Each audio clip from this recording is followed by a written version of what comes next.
Hello everyone, this is Damla Aktekin with A Drop of Om. Great to catch you if you're watching this live, and great to catch you if you're watching this after. So I'm here today because I want to offer you a way to think about yourself and think about life. What if you think of yourself as a song? In fact, you are a song. You are a being with vibrations. If you look beyond the physical, if you look into physics, to atomic and even beyond that to the quantum physics, the subatomic particles, which we now are becoming more aware of, or there's this deepening science of string theory, which basically assumes that beyond the atoms and the subatomic particles, you are simply multidimensional vibrations of light. And the multidimensionality allows you to come in and out of existence. So you are this dancing cloud of probability, electricity, waveforms, frequencies, moving and being and becoming. Which, by the way, is the way I explain Om to people. Om is the sound of the universe. And if you look beyond the physical, beyond the seeming separations on the very subatomic, on the quantum level, we are tiny strings of light vibrating. And Om is the representation of that sound, of that oneness that we all have across the universe. So we are, in a sense, all little drops of Om that vibrate in different frequencies and create a beautiful diversity of life. So you are, in a way, if you think about it from a physics perspective, you are a song, which means that you are a symphony of notes, of frequencies that are meshed together, of electricity that vibrates, that expands and that contracts, and expands and contracts. And in that beingness of you, at each moment you are creating and recreating yourself. And not only that, each experience of your life adds a note to that symphony. And what I'm finding in myself and in the people that I work with is that we're not always fully aware of what we're playing out to the world. Meaning, you might think that you are a certain vibration, but your body, your field, your system will disagree because of all the little notes that are playing without you noticing them. And similar to a symphony, there are larger melodies that sort of make you up, and then smaller harmonies that come in and out of your life, like people, relationships, places. But then there's an overarching symphony. Okay? So what happens is that along the way, we not only generate, create, co-create, and gather from our environment all these different harmonies that are added to the great big symphony that is you. We also get these tones and notes and frequencies that don't match with our true essence. Okay? And your true essence is beauty, is love, is truth, is light, however you want to put that. And what I do in my work is you come in and I listen to you. When I'm listening to you, I'm not just listening to what it is that you think you want to project out to me. I'm listening to that big harmony, that's you. I'm also listening to all those little out of tune spots in your field and system. And sometimes they show themselves. Sometimes they show themselves as words. Sometimes they show themselves, I may ask you like, how are you today? And you're like, I'm okay. Versus saying, I'm okay, I'm feeling okay, I'm feeling grounded. Versus, I'm okay. So, and it's not always that identifiable by the person, but basically my job is to tune into you and catch you when you're out of tune and remind you to get back into tuning into your perfect, beautiful harmony. There are a couple ways that can be done. One of them is deep listening, and then the other person, in this case, me, reflecting back to you what I hear to be out of tune. And when I do that, sometimes people can immediately recognize it, and they can immediately be like, oh my God, like I didn't even realize that tune was there. I don't know where that came from, but I so don't need that. I'm going to take a deep breath and I'm going to release that. Okay? Sometimes it's as simple as that. Sometimes though, when you've lived with that out of tune harmony for so long, you kind of need a different tone to be introduced. You need someone to remind you what your beautiful harmony and melody is. Okay? So I do that too. And I do that by sort of offering you alternative melodies. So if I hear the tune of anger, I might say, like, what are some of the actions you might take? Or if I hear the tune of like this extreme exhaustion and tiredness, I might say, what do you think it is that you need right now? What can you introduce into your life to make yourself feel a little bit more in tune? And then we start the conversation. And then we also, when I'm working with sound or when I'm working with crystals, we are sort of introducing that subtle, beautiful harmonies back into your field, yourself, so that your body, your field, all of your subatomic particles, because you don't end in your skin. You extend your electricity, your magnetism extends beyond your skin into a field. So they hear a pure tone, they hear a more harmonious tone, and your body and your field begins to autocorrect itself. And sometimes, like I said, this takes an instant, and sometimes it might take repeated attempts, repeated practice of coming back to this harmonious tone that we work on and co-create together. So when it comes to listening to your song, the song that you are, the frequency that you are, you can certainly do that by yourself. And I encourage you to do that by yourself. However, in listening to ourselves, we have a lot of bias.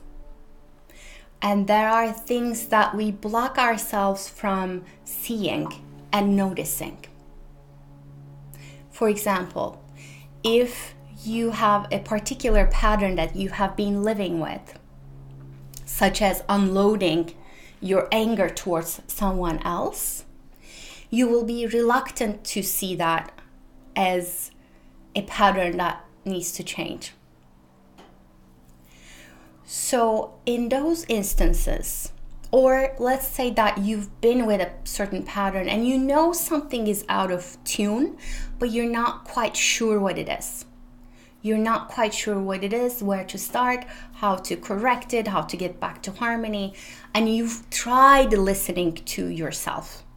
You've been going to yoga, you've been meditating, you've been going you've been talking to friends, you've been asking your friends to do that reflection back to you, but it's not our friends, as great as they are, they're not always trained in holding space, listening, and offering you greater harmonies. And we cannot always expect that from family or friends.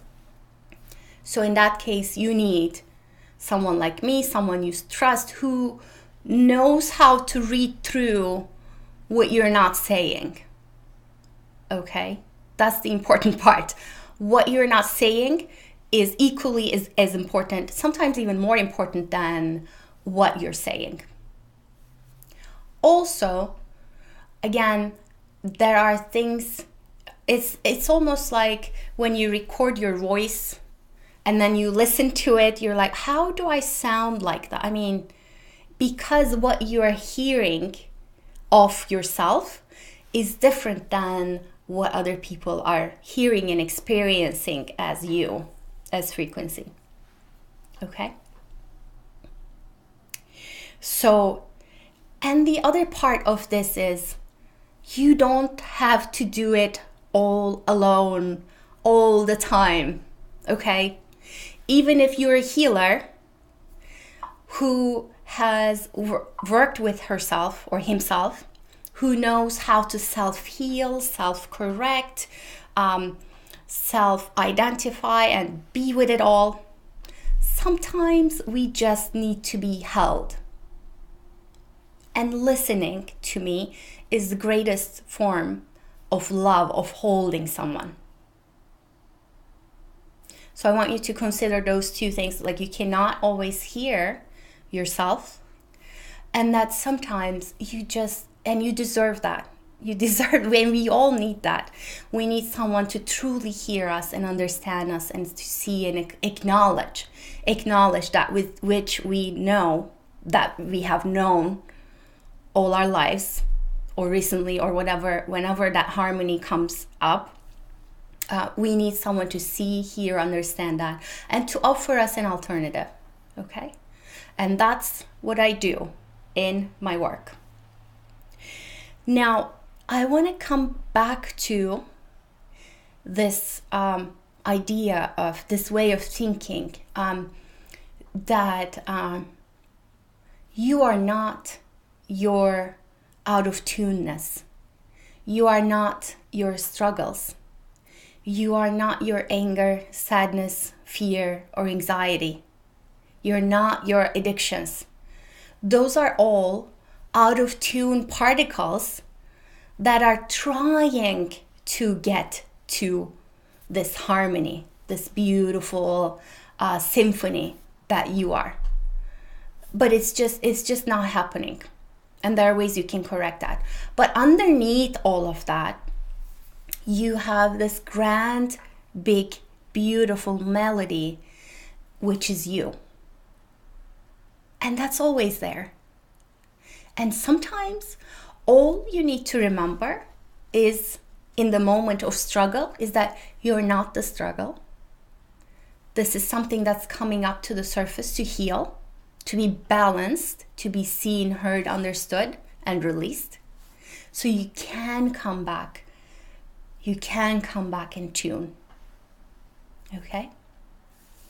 And it becomes important when you're on a healing journey to understand those influences, right? When you, because tuning forks, when you strike two tuning forks together, they actually, if you hold them next to each other, they begin to resonate with each other. Okay? Which means two things.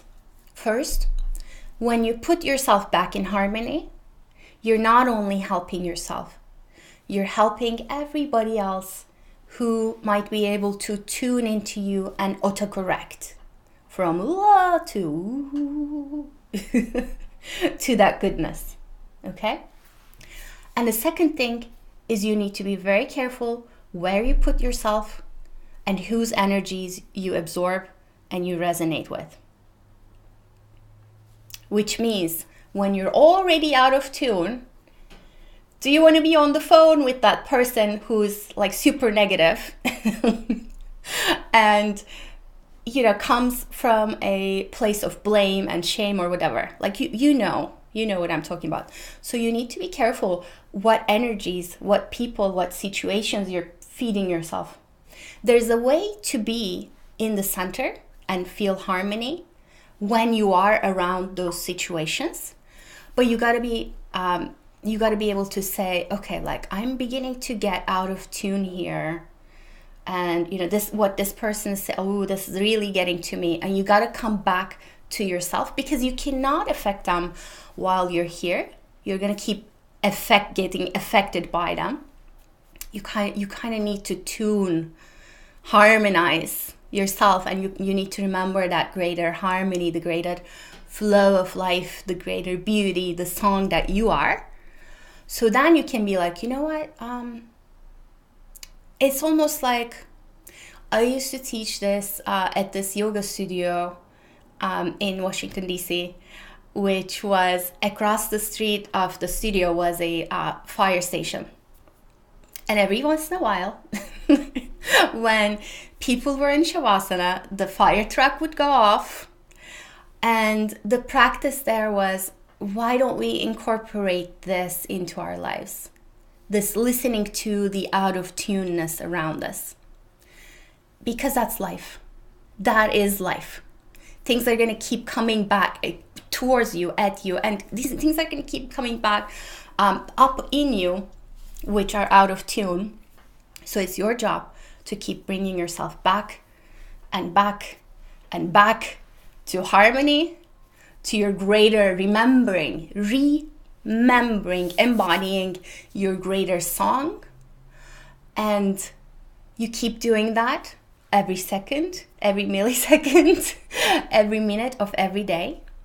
That's what we call self-healing, okay? And then when you find yourself, it's getting really hard to get back into harmony, that's when you come see someone like me. That's when you get help. Because why not? Okay? So this is all I'm going to share today. So we talked about how you are a beautiful song. You have a greater song, a greater harmony. And then underneath there are harmonies. Everything that happens to you, everything that's happening in the now is a frequency that you're emanating into the world. Okay? And your job is to become aware of it. And your job is also to know when you're sidestepping yourself, when you're putting on your blinders, you need to be like, okay, I need to go see someone because I'm driving myself crazy. I'm driving everybody else crazy. There's something that needs to change. I need to harmonize this. So that's when you go and get help, healing help. Okay? So that's all I'm going to leave you with today. If you've found this useful, please leave a comment. If you've watched this, please leave a comment, put a heart, put, I don't know, however, whatever is your favorite emoji, put that so I know to say hi back to you. And if you found this useful in on any level, please share it with others. That would greatly help spread this message. And I would appreciate your help doing that. And let me know if there are any other topics that you would like me to talk about. And thank you so much for tuning in, for listening. I really appreciate that. Thank you. Namaste.